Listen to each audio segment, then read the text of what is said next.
Good evening, everyone. If you don't know, you should know. My name is Rameez and I am a filmmaker and a film critic reviewing a TV show right now, American Crime Story Season 1. This case is a circus. We need to turn up the pressure. We have enough pressure. You put me on this trial because you wanted a black face. You never wanted a black voice.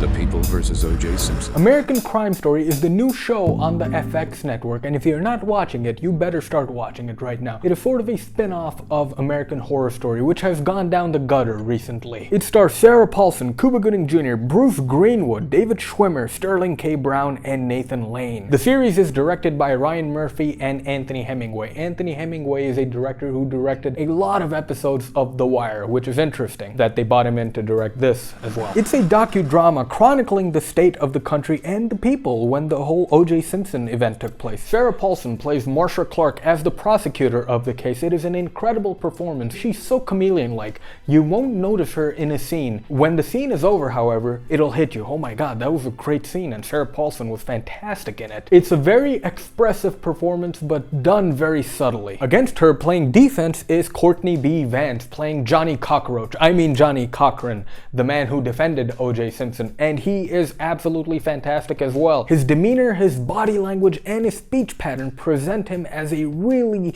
devoted lawyer and an explosive one as well. And Sterling K. Brown plays Chris Darden, delivers the opposite character of Johnny. He explodes in anger, whereas Johnny Cochran exploded in confidence. Now, there were a couple of questions I asked myself. Is Cuba Gooding Jr. a good OJ Simpson? Now, honestly speaking, I don't know that much about OJ Simpson. When this whole event was happening, I was about 4, so I don't really know about OJ Simpson that much, but I do know the character that Cuba Gooding Jr. was playing. He was playing a dreaded celebrity. There's a very great and subtle look he gives in the very first episode and in the very beginning of the series. And he winces in the back of the car. That one inflection says so much as to how much dread he's living in. It's not the definitive OJ Simpson performance, but he does have a great first impression, which leads to the rest of the performance being really good. This whole series reminded me of the movie Gone Girl, where what's surrounding the event is more important than the character itself. How much of this case was more about the external factors rather than what was presented in the case itself? It showcases the trial of OJ Simpson and how crazy that time period was. There's a whole episode dedicated to the Bronco chase, by the way, and all the insane stuff that happened, such as Pizza Hut running out of cheese and the NBA Finals cutting to the Bronco chase on news.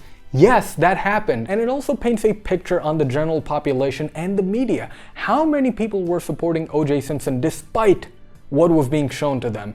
Hard evidence and facts. And not without cause, by the way. The very first thing you see in this series is the Rodney King trial, footage of it and audio of it. The very first thing you see. That is to give context to the whole show. It's funny how that story is still relevant today. Last year's film Straight Outta Compton also used it as a subplot. It just goes to show you how broken and unfixed the American crime system and police system is, but it also sheds a light on how people can easily be swayed in their opinions by just adding a racial conversation to it. For example, look at the stupid controversy surrounding the Oscars this year. Newsflash, Will Smith was not nominated because he's black. He was not nominated because his performance simply isn't as good as the other performances. Simple as that. But anyways, this story is not just about how stupid the jury was, but it's also about how stupid the prosecution was as well. They lost the case because they didn't tell a story, which is exactly what Johnny Cochran and his team did.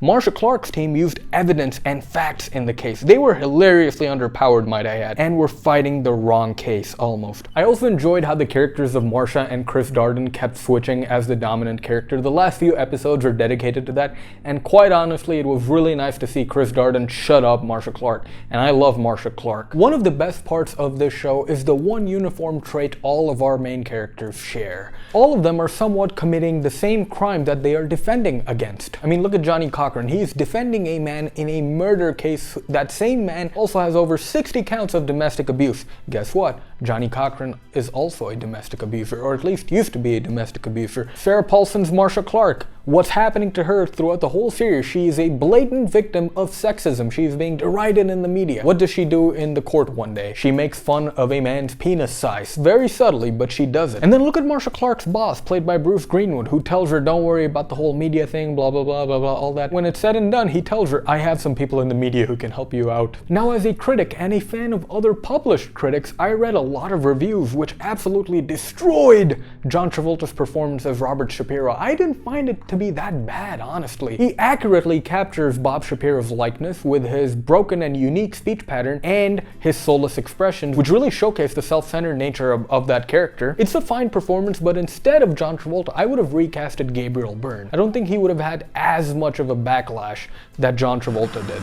The cinematography and the recreation of that time period is very well done as well. However, there is one thing that did catch me off guard. In episode 2 or 3, the one with the Bronco chase, there is a scene where Marsha Clark is at a grocery store and behind her is a fridge which contains Chobani Greek yogurt. Now, I love that type of Greek yogurt a lot, and that specific brand, Chobani. I just need to know, was that brand available in the mid-90s? Comment down below if you know the answer. Apart from that one thing no one will notice or care about, the series looks great. It has a very journalistic and smoky feel to it. The 3 best episodes of the series were obviously the Bronco chase, the final episode, and one episode dedicated completely to Marsha Clark, which was aptly named Marsha, Marsha, Marsha. In the final episode, they rely a lot on the sound and sound design to convey tension and stress. The scene where all the lawyers are giving their closing statements, you can hear the room tone like increase. You can hear the room. And then there's even more loud audio later on when the verdict papers come in.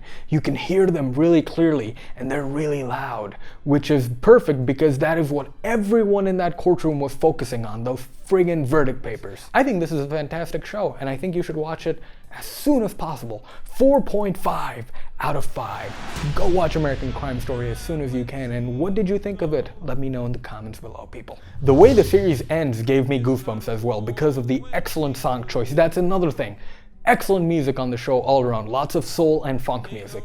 Definitely watch this show as soon as possible. Thank you so much for watching, people. If you enjoyed this review, please hit that like button and then please hit that free subscribe button. Thank you so much for watching. I will be seeing you again as my review of The Wire Season 4 is coming. Thank you so much.